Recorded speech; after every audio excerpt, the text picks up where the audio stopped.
네, 자 둘째 시간 시작합니다. 자 이제 이번 시간에 또 뭐 질문을 하기 위해서 한번 싹 그냥 끊어버렸는데 이 두 개의 차이점이 뭡니까? 자 지금 제가 조례, 법률 차이점이 뭡니까? 둘 다 뭔가를 입법을 하죠. 뭔가 우리가 지켜야 될 사항들을 이렇게 이제 규정을 하고 있는데 이거는 어디서 이제 제정을 해요? 개정을 해요? 제정 개정을 어디서 하죠? 국회에서 합니다. 국회에서 이제 하게 되고 요거는요? 예? 지자체라면 안 되고 그렇지 지방의회에서 하는 겁니다. 공통점이 뭐죠? 요 두 개의 공통점이 뭡니까? 회에서 하는 거죠. 그래서 요 위에 거는 국회에서 하죠. 요 밑에는 지방의회에서 하는데 우리 법규는요. 과목 이름이 뭐예요? 주택관리관계법규거든. 시험 문제 놓은다 안 놓은다 이거. 요 조례의 내용에 대해서는 안 나옵니다. 왜냐하면 지자체별로 다 다르잖아요. 해당 지방의회에서 그 지자체별로 뭔가 입법사항을 정하기 때문에 우리 시험 범위는 안 들어가는데 조례라는 용어 자체는 나옵니다. 주관식이 나옵니다. 조례는 어디서 정한다? 해당 지방의회에서 정하는데 그러면 조례가 아까 서울특별시 조례가 있습니까? 있죠. 그게 시도 조례가 있는 거야. 아까 지자체 이야기할 때 제가 시도라는 강력 지자체가 있었죠. 그럼 시도 조례도 있고 또 시군구 조례가 있고 두 종류가 있는 거죠. 맞습니까? 요거는 시험 범위 안 들어가지만 이거는 시험 범위 들어가죠. 모든 법이 다 나오는 건 아니고 몇 개 법이 나온다고요? 13개 법률이 나오는데 우리가 법 13개를 쭉 나열했다가 아까지 했는데 법률만 있으면 내용이 뭐 간단해 사실은요. 근데 법률만 나오는 게 아니고 자 칠판을 봅니다. 법률 위에 뭐가 있습니까? 우리나라 법률 위에 뭐가 있습니까? 헌법이 있기 때문에 우리는 시험 문제 안 나옵니다. 헌법은 안 나옵니다.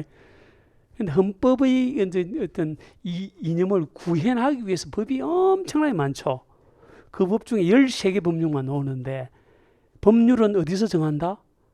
국회에서 정하는데 국회의원들이 다 정할 수 없으니 아주 중요한 빼대만 정해놓는 것이 법률이죠. 그럼 법률에서 요거를 이제 우리가 위임이라고 합니다. 위임을 합니다. 어디에 위임하죠? 어디로 위임합니까? 만약에 주택법이다 하면은 주택법에서 모든 내용을 정하는 것이 아니고 그거를 어디에 위임을 하는데 그렇습니다. 두 가지가 있는 거예요. 대통령령이라는 그죠? 것이 있고 대통령령이 있고 대통령령이 있고요. 또 하나가 바로 법률에서 위임하기도 하고 대통령령에서 위임하기도 하는데 그거를 뭐라 하죠? 부령이라 합니다. 부령. 그래서 부령. 부령. 그럼 요 앞에 부에는 앞에 뭐가 들어가요? 그것이 뭐가 안 들어가지. 아까처럼 국토장관이 되면 국토교통부령. 산업통상자원부 장관이 들어가면 산업통상자원부령. 행정안전부 장관이 들어가면 행정안전부령 다 출제됐습니다. 그럼 소방청장이 아까 있었죠. 그럼 그거는 무슨 령이에요? 그게 행정안전부령이 되는 거야. 청령은 없거든. 청령이라는 건 있을 수 없으니 청령이라는 것은 있을 수가 없으니 부령인데 그 부령이 무슨 령이라고요? 행정안전부령이라고. 그래서 다시 앞장으로 들어갑니다. 앞장으로 다시 돌아오면 16페이지를 다시 한번 보면서 완성을 합니다. 거기 이제 보면 법 13개를 다시 한번 쭉 보면 주무부 장관 등은 아까 했죠. 국토장관부터 해서 뭐 소방청장 등등 있는데 오른쪽에 보면 대통령령 돼 있죠. 이걸 다른 말로 뭐라 한다고요? 시행령이라고 합니다. 시행령. 그게 다른 말로 이야기하면은 만약에 주택법이다 하면 주택법 시행령이겠죠. 주택법 시행령이 결국은 대통령령이 되는 겁니다. 주택법 시행령이 되고 그 다음 밑에는 뭐죠? 시행규칙, 부령 이렇게 돼 있죠. 이걸 다른 말로 하면 시행규칙이 되는 겁니다. 시행규칙이 되니까 앞에 뭐를 붙인다면 주택법을 붙이면 주택법 시행규칙이 다른 말로 하면 무슨 영이라고요? 국토교통부령이 됩니다. 근데 밑에 쭉 보면 다른 거는 장관하고 다 연관이 돼 있죠. 국토교통부 장관이 나오면 국토교통부령으로 쫙 나오는데 밑에 보면 소방청장이 2개가 있죠. 그건 오른쪽에 뭐라고 돼 있죠? 행정안전부령이 된다는 거. 이것도 기출문제였습니다. 이런 식으로 해서 법령, 이걸 합해서 뭐라 합니까? 이걸 합해서 뭐라 한다? 법령. 법하고 뭐하고 합했다? 영. 맞죠? 영을 한자 합했다. 그래서 법령이라고 한다. 이것만 시험 문제 나옵니다. 우리 법규에서는 이것만 나온다. 그래서 그걸 조례하고 같이 연관을 이제 시켜서 19페이지 들어갑니다. 자, 19페이지 4번 장관로가 지방자치단체 조례죠. 조례는 무슨 조례가 있다? 시도 조례도 있지만 시군구 조례도 있죠. 그게 특별시, 강력시, 특자시, 특자도 조례도 있지만은 밑에 보면 시군구 조례도 있죠. 근데 항상 아까도 했지만 앞에 시군구 할 때 시군구의 시는 뭐는 뺀댔죠. 항상 어떤 시는 뺀댔죠. 특별시, 강력시, 특자시를 뺀 시만 시군구 할 때 시에 들어갑니다. 그렇게 보시면 되겠고. 자, 그런데 이제 우리 시험과는 관련은 없는데, 근데 가끔 보다 보면 지침이라는 것이 나와요. 지침 있죠, 지침. 자, 여러분들과 실제로 엄청 관련이 많아요. 이거는 뭐 실무에서 나올 수는 있지. 그게 이제 바로 지침 중에 제일 중요한 게 뭐냐면, 국토장관이 고시하는, 국토장관이 만드는 거야. 장관이 이제 정해서 고시하는 주택관리업자 및 사업자 선정 지침 있죠. 이런 것들. 그런데 우리 법규에서는 안 나옵니다. 안 나오지만 내가 볼 때 실무에서는 충분히 나올 수 있는, 그죠? 왜? 법령이 아니기 때문에. 지침이라는 용어도 알아두셔야 되고. 그리고 이제 우리 법규를 공부하시다 보면 곳곳에서 공고라는 말이 나와요. 공고. 어디에다가 공고한다. 공고한다는 건 알린다는 것이죠. 공개적으로 이렇게 알리는데, 알리는 곳이 3종류가 있다고요. 방금 했던 국가 있죠, 아까. 국가의 행위를 알리는 어떤 문서가 뭐죠? 관보가 되고요. 지자체는요, 공보가 되니, 이건 누구의 행위를 알리는 거죠? 국가, 주로 지자체 행위를 알리는 곳이 관보 아니면 뭐죠? 공보가 되는데, 국가 지자체만 일하는 거 아니잖아요.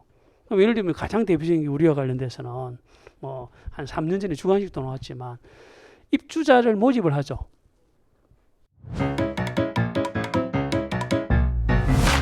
에듀윌 유료 회원만의 라이브 클래스. 두 번째 시간 보겠습니다. 이제는 머리 앞에 합니다. 자, 정신 차리시고 이번에 합격 진도 나갑시다.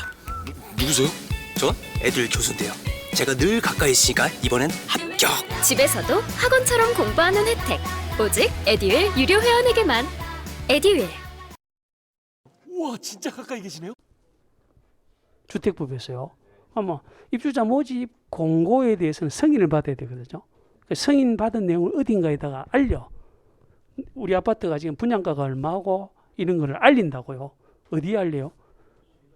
일간 신문에 알리는 겁니다. 알리는 곳이 3종류가 있는데, 간보도 있고 어디도 있다? 공보도 있게 되고 또 일간 신문에 알립니다. 맞습니까? 그래 돼 있고. 그리고 그러면 이제 당구장 표시는 뭐 조금 세부적인 것인 내용인데, 아까 우리가 정비법 했죠, 줄여서. 정비법, 아까 재건축, 재개발, 주거환경 개선 사업을 다루는 법이 도시 및 주거환경 정비법인데, 이 법에서 보면 소유권 이전 고시라는 말이 또 나와요. 소유권 이전 고시는 어디에 알리느냐 하면 지자체 공보에다가, 아까 우리 지자체 공보를 했죠. 공보에다가 알리는 겁니다. 지자체 공보에다가 소유권 이전 고시 나중에 나옵니다. 이 구체적인 내용들을. 자, 그렇게 보시면 되고, 7번이 또 의외로 많이 나와요. 여러분들, 우리가 지금 형법을 공부하는 건 아니지만 형법상의 형벌이라고 하는 것이 있거든요. 형벌이 있는데, 뭐 사형은 다 알고 있죠. 자, 두 개를 묶어 두십니다. 2번, 3번을 묶어 두십니다. 2번, 3번을 묶어 두시는데 2번이 징역이고요. 3년이 뭐죠? 금고가 되는 차이점이 이게 명시가 되어 있는데 징역을 보면 징역은 수형자를 교도소 내 구치해서 거기 보면 정력이라는 말이 나오죠. 정력. 일정한 일을 하게 하는 겁니다. 정력에 복무하게 하는 것으로서 자유형 중에서 가장 무거운 형벌이다. 이래 돼 있죠. 자유형이 무슨 말이죠? 자유를 구속한다는 거야. 어떻게 가두어 버리는 거죠. 가두고 근데 일을 시키면 뭐가 되고 징역이 되고 일을 안 시키면 금고가 되는데 이 금고가 중요해요, 사실은. 그래서 여러분들 너무나 잘 알고 계시는 이 주택 이제 공동택 관리법에 따르면 입대위라고 있죠, 입대위. 입대위에 제가 동대표가 될 수 있을까요? 제가 동대표가 될 수 있을까요? 동별 대표자가? 모르죠, 여러분들. 될 수 있을지 없을지 모릅니다. 제가 뭐 깜빵에 갔다 온 지 1년이 안 됐다 이러면 안 되거든. 2년이 안 됐다 이제. 그때 나오는 것이 뭐냐면 금고 이상의 실형 선고를 받고 집행이 끝나고 2년이 지나지 않은 자 이렇게 돼 있거든. 이 사람을 우리가 결격자라 하거든요. 그때 나오는 것이 상당히 많이 나오는 게 금고 이상입니다. 올해도 나왔던 것 같은. 그래서 하여튼 금고 이상입니다. 금고 이상. 그럼 금고 이상에 뭐가 들어가요? 벌금이 들어갑니까? 안 들어가지. 징역 들어갑니까? 들어가는 겁니다. 그런 의미에서 아주 의미가 있는 것이 금고입니다. 금고는 뭐라고 되어 있죠? 수형자를 교도소 내에 구치해서 자유를 박탈하는 것이지만 정력에 복무하지는 않는다는 점에서 뭐와는 구별된다?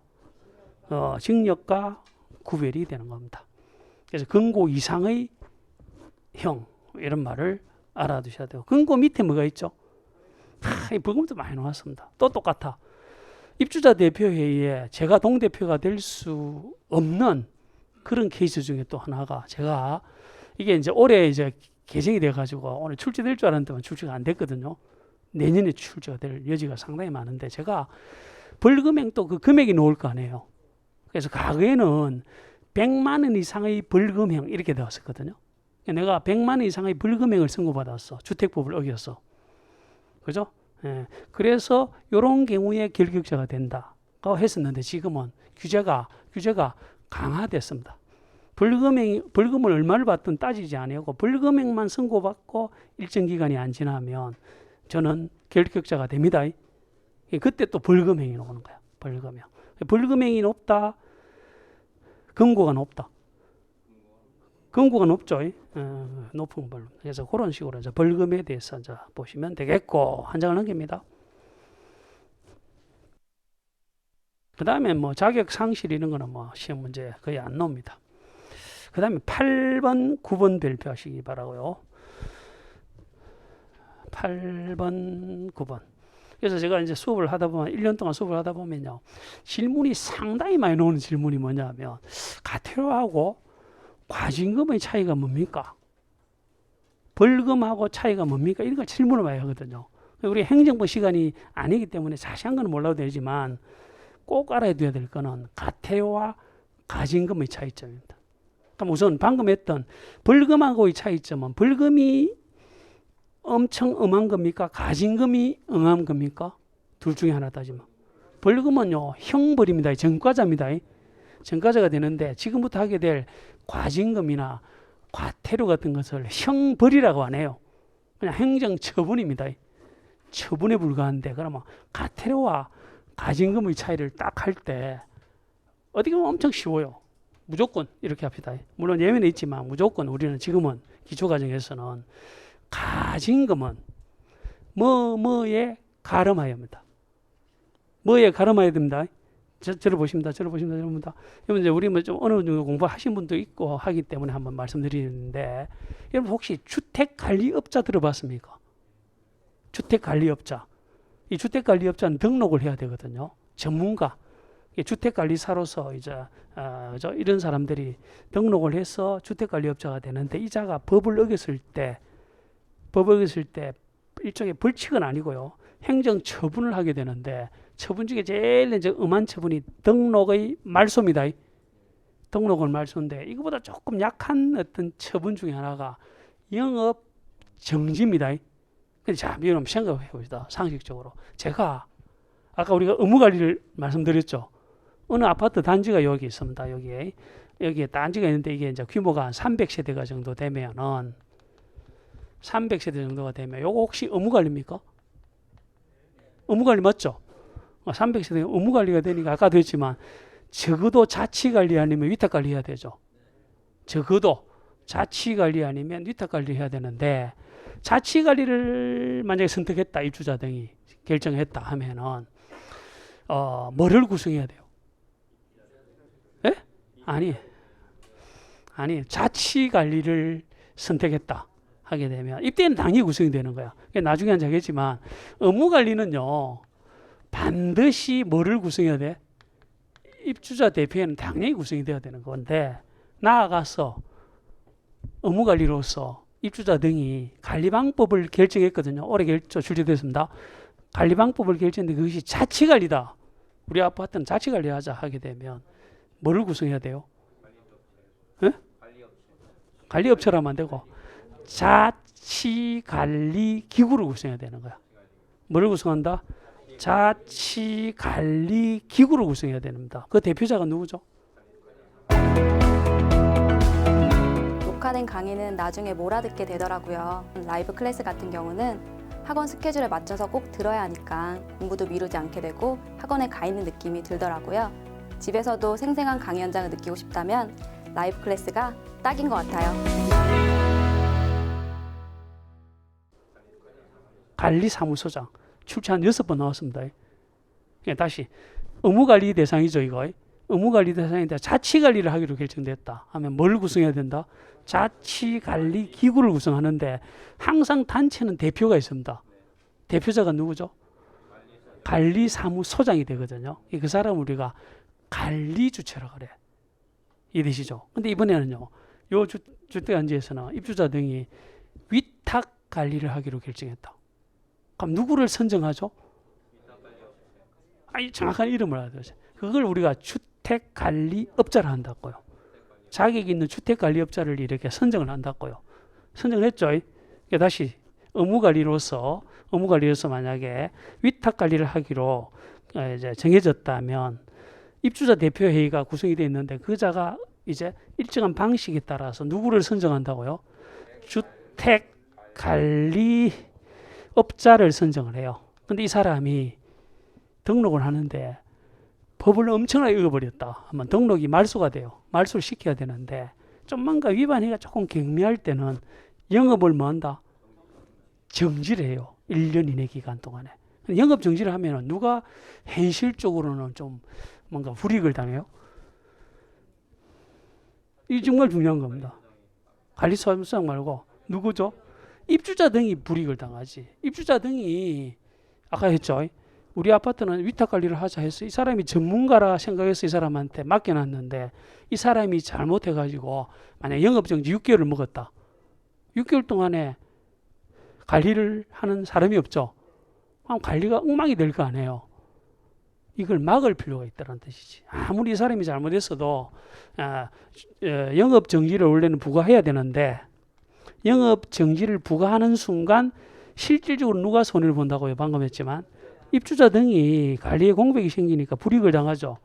그걸 최소화하기 위해서 차라리 영업정지에 가름하여 부과하는 돈이 있다고요. 돈으로 띄운다고요. 가름해서 부과하는 돈이 뭐죠? 출제 한 10번 나왔습니다. 그걸 우리가 뭐란다? 과징금이랍니다. 과징금은 금액이 제일 중요해. 금액이 제일 중요합니다. 그래서 가태료와의 차이점 다른 거 알 거 없어요. 알아봐야 점수하고 전혀 관계가 없어. 무조건 가태료와의 차이점은 과징금은 일단 가름하여다. 맞죠? 뭐에 가름하여다? 정지. 무슨 정지에 가름해야 되다. 그래서 그걸 이제 보게 되면 과징금은 주로 등이 있는데 경제법상의 의무를 위반한 자가 해당 위반행위로 이제 경제적 이익을 얻었을 경우에 위반행위를 얻은 불법적 이익을 박탈하기 위해서 가해지는 일종의 행정제재금인데 그거보다 더 중요한 것은 니은입니다. 니은이 사례로서 주택관리업자 방금 했죠. 얼마 가진금이죠? 영업 정지에 가름해서 얼마죠? 1천만 원 이하 가진금인데 우리 교재가 나오고 내년부터 개정됩니다. 이거 1천만 원을 삭제를 해버리고요. 당연히 내년에 출제될 것 같아요. 이거 2천만 원으로 개정이 되었습니다. 요거만 개정이 됐습니다. 예. 그래서 나중에 기본서부터는 여기 2천만 원이 돼 있어. 얼마다? 이런 게 출제됩니다. 가진금은 지금 얼마다고요? 주택관리업자나 2천만 원으로 강화되었습니다. 자, 그래서 25회 시험 문제 나올 가능성이 많습니다. 그게 가진금입니다. 가진금. 가진금이 나오면 다시 한번 언급합니다. 뭐에 가름하여다. 주로. 정지에서 가름했었는데 금액이 다 달라. 가진금이 한 우리 법규에서 한 8개, 9개 정도가 나와요. 나오는데 거의 보면 다 금액이 나오는데 어떤 건 방금처럼 1,000만 원도 있지만 3천만 원도 있고 5천만 원도 있죠. 지금 외울 필요가 없고 하여튼 어쨌든 가진금은 뭐에 가름해야 됩니다. 뭐에 가름해다? 정지에 가름해서 부과하는 돈을 우리가 뭐라 한다? 가진금이 된다는 점을 알아두시기 바랍니다. 자, 뭐에 가름. 지금 외울 필요는 없습니다. 사례 문제였습니다. 사례로 그냥 이제 예시를 해놨는데, 자, 주택관리업자는 영업정지에 가름해서 얼마다? 개정이 되었다. 얼마? 2천만 원입니다. 그 정도 이제 좀 알아두시고요. 그리고 실제로 시험 문제 많이 나왔던 파트가 과태료예요. 그래서 아까 우리가 과태료와 벌금은 분명히 차이점이 있죠. 실제로 과태료와 벌금의 차이점에 대해서 시험 문제 많이 나왔다니까요. 우리는 이런 거는 뭔가 정확하게 벌금과 과태료 차이점을 아는 게 중요한 게 아니고 외울 필요가 있는 거야. 외울 필요가 있다고요. 어떤 거는 과태료고 어떤 것은 벌금입니다. 예, 이거 나중에 이제 이런 걸 외워 나가셔야 됩니다. 다시 한번 이야기합니다. 지금 우리가 돈 세개를 했죠. 뭐의 차이점을 지금 하고 있냐면 첫 번째는 뭐 했죠? 돈 중에서도 벌금. 요거는 형벌이고 그다음 두 번째가 뭐죠? 가진금과 또 뭐가 있었죠? 과태료가 이제 있게 되는데 이 가진금이 탁 놓으면 뭐에 가름해서죠? 정지에 정지에 가름해서 부과하는 돈을 일반적으로 뭐라 한다? 가진금이라 한다. 이거는 그냥 무작정 외울 수밖에 없어 나중에. 그래서 다시 한번 이야기하자면 우리가 아까 법령이 몇 개였죠? 몇 개 법을 하죠? 13개 법을 하는데 과태료든 가진금이든 놓긴 놓는데 기타 법령상 안 나와. 놓으면 안 돼 사실은 그거는요. 그래서 여기서 법령에서 먼저 어려울 것 같아도 쉬운 것이 뭐냐면 공동주택관리법 있죠. 여기 우리가 제일 관련이 많기 때문에 벌칙 같은 것들은 공동주택관리법만 내가 보면 된다고 봐요. 지금까지 그게 주로 나왔습니다. 공동주택관리법은 이런 거 직접 관련이 있죠. 주로 여러분들이 그 관리주가 되기 때문에 벌칙에 대해서는 공동주택관리법만 보면 되기 때문에 그렇게 어려운 건 아니다. 그냥 외웁니다 나중에. 자, 외우게 되고 또 돈이 하나가 돼 있네요. 또 돈이 하나가 돼 있는데 이게 바로 무슨 강제금이죠? 이행강제금입니다. 여기에 이제 건축부에서 자주 나왔던 파트고 개정도 아주 많이 되는 파트인데 아까 우리가 건축법은 뭐를 다루는 법이죠? 건축물을 다루는 법이거든요. 근데 건축물을 아까 또 했네 미리. 허가권자가 누구였죠 아까? 건축법상 허가권자가 누구였죠? 시군구청장이었잖아. 근데 갑이 겁도 없이 허가 대상인데 허가를 안 받고 건물을 팍 3층짜리 지어버렸네. 그죠? 이럴 때 누가 열받습니까? 그렇죠. 허가권자가 열받는다고요. 허가권자가 방금 봤듯이 갑이라는 사람이 허가 대상인데 허가를 안 받고 건축을 하게 되면 허가권자가 갑한테 명령을 내려요. 명령을 내리는데 그 명령도 주관식 나왔습니다. 무슨 명령이라 하죠? 무슨 명령이라 합니까? 그렇습니다. 시정명령을 내리는 거야. 위반 건물 그거 해체해. 명령을 내리면 명령은 따라줘야 됩니까? 안 따라도 됩니까? 근데 안 따라줬을 때 철거하라고 했는데 안 했다. 해체하라는데 안 했다 했을 때는 시정명을 낸다 안 하게 되면 이행을 강제하기 위해서 부과하는 돈이 뭐다? 그게 이행강제금 주관식이 또 나왔습니다. 그 돈을 뭐라 한다? 이행강제금이다. 그래서 건축부에 중요합니다. 그래서 보면 허가권자는 무슨 건물이죠? 위반 건물 동그라미. 위반 건물.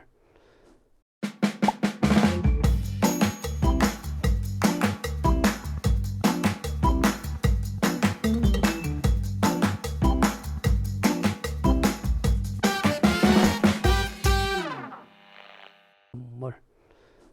위반 건물. 방금 같은 게 위반 건물 맞죠, 이거? 허가 안 받고 했으면. 위반 건물에 대해서 해체 등의 시정명령을 할 수 있고 이를 이행하지 않은 건축주한테 1년에 몇 회범위다? 2회 범위 내에서 반복적으로 이행강제금을 부가징수할 수 있죠. 1년에 몇 회? 상당히 중요합니다. 그래서 이행강제금의 특색이 뭐냐 하면 방금 요거하고의 차이점, 요거하고 이행강제금의 차이점이 뭐죠? 방금 했던 거 차이점. 요거는 동일 사항에 대해서는 한 번만 부과하죠. 요거는 요게 중요해요. 반복 부가징수한다는 뜻입니다. 언제까지? 이행을 할 때까지 반복 부가징수한다는 특색이 있는 겁니다. 이게 돈 내가를 출제 엄청 많이 됐습니다. 실제로 벌금인지 가징금인지 가태료인지 이행강제금지를 분류를 하셔야 됩니다. 됐죠? 자, 그래서 돈 문제에 대해서 자 됐고, 자 10번 보면 일반법과 특별법 작년에 없던 교재 제가 요거는 വളരെ 중요할 것 같아. 아까 제가 첫째 시간 마무리할 때 제가 말씀드렸지만 건축법과 주택법 두 개 법률을 비교했을 때 무슨 법이 특별법이죠? 주택법이 특별법이지. 건축물 중에 유독 뭐에 대해서만? 주택에 대해서 특별히 규정하고 있는 법이 무슨 법이죠? 주택법이 됩니다. 그러니까 이게 이제 중요한 게 이제 다음 시간부터 곧 하게 될 건데 칠판을 보도록 합니다. 건축법은 뭐에 대한 법이랬죠? 건축물에 대한 법입니다. 건축물에 대한 법이고, 주택법은 뭐에 대한 법이죠? 주택에 관한 법이지. 그러면 이게 넓은 개념입니까? 이게 넓은 개념입니까?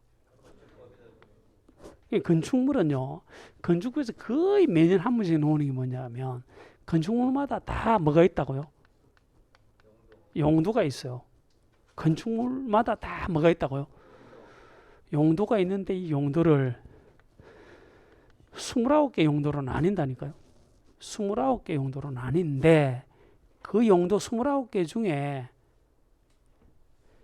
1호, 2호부터 해서 29호까지 29개가 있는데 1호가 무슨 주택이죠?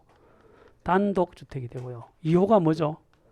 공동자 주택이 되는데 1호, 2호를 합한 소위 주택에 관한 법이 무슨 법이죠? 이게 특별법이 되는 거야. 건축물에 대한 법이 무슨 법인데? 건축법이라 보면 그 중에 특별히 주택에 대해서 딱 뽑아서 규정하고 있는 법이 뭐죠? 주택법이 되는 겁니다. 이게 진짜 중요한 부분이. 그러면 만약에 이 건물을 건축하는 사람을 뭐라고 하죠? 건축주라고 하는 겁니다. 이 건물을 건축하는 사람을 뭐라 한다? 건축주라는 표현을 쓰는데, 만약에 어떤 사람이 우리 여기 동작구에다가 300세대의 공동주택을 건설했다, 하고자 한다 하면은 그 사람은 뭐라고 하죠? 그것이 이걸 사업주체를 한다고요. 용어를 완전히 익혀 주셔야 됩니다. 이 사람을 이 특별법에서 뭐라고 하냐, 이 사람 특별히 뭐라 하자고요? 사업주체를 합니다. 사업주체라. 표현을 그렇게 하시는 거예요. 일반법인 건축부에서 뭐라 하는데? 건축주라 하는데. 그럼 도대체 사업주체는 어떤 사람을 말하냐 하면 절차가 중요합니다. 그래서 보면 일반 건축물 같은 경우는 아까도 미리 했지만 뭐만 받으면 됩니까? 허가를 받으면 돼. 일반 건축물은 허가만 받으면 되는데, 방금 제가 300세대 했는데 이게 또 주관식 나왔어요. 30호 30세대 이상 있죠. 30호 30세대 이상의 단독주택이나 공동택을 건축하려면 뭐도 받아야 된다? 요거 정확한 용어를 알아야 돼요. 요걸 뭐라 한다고요? 사업계획 승인을 받아야 되는데 이처럼 사업계획 승인을 받아서 일정 규모 주택을 건설한 사람만 뭐라 한다? 사업주체라 합니다. 그러니까 만약에 제가 올해 10세대의 아주 고급 공동택을 건축할 수도 있잖아요. 하면 사업계획 승인 받습니까? 안 받습니까? 안 받아요. 그럼 저는 뭐예요? 건축주가 되는 거예요. 저는. 건축 허가만 받고 저는 뭐가 된다? 건축주가 되는 반면에 만약에 300세대로 돼버리면 뭐가 된다고요? 사업주체가 돼요. 이게 좀 중요하죠. 그래서 이 뒤에 절차가 또 이제 연결이 되는데 완공이 됐을 때 받는 절차를 여기서는 뭐라 하냐면 뭐라 하죠? 사용 승인이라 합니다. 주관식 다 나왔습니다. 사용 승인하고 요거는요 준공검사를 안 합니다. 사용 검사라. 이런 것들이 아주 약속입니다. 약속. 외워두셔야 되게 일반법과 특별법의 관계를 지금 이야기하고 있습니다.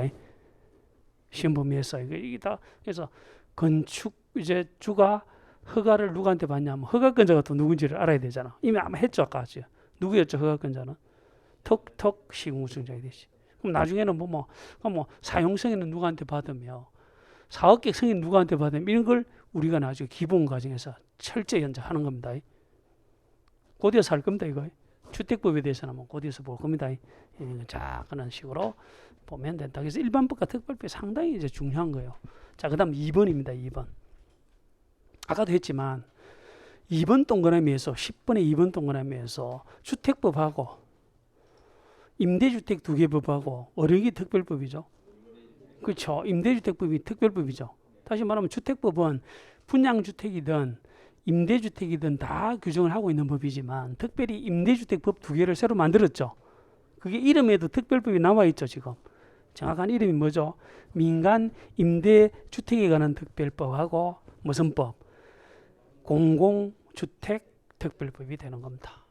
자 그러면 칠판에 제가 지금 주택법 적었고 건축법 적었죠.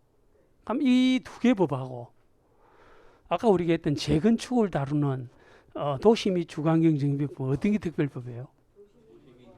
규제를 크게 하는 겁니다. 그래서 거기 보면 3번에서 건축법과 주택법하고요. 오른쪽에 있는 도시 및 주거환경정비법에 보면 도시 및 주거환경정비법이 특별법이죠.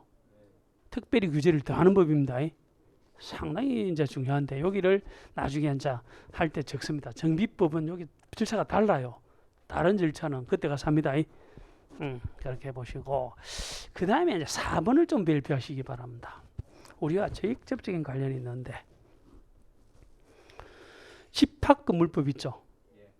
정확하게는 집합건물의 소유 및 관리에 관한 법률하고 우리 시험범위에 들어가는 공동주택관리법이라는 법이 있는데 어느 게 특별법이죠?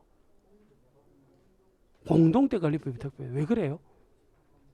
그렇지. 집합건물에는 두 종류가 있다고요. 구태여 나누자면 집합건물에는 공동주택은 언제나 집합건물입니다.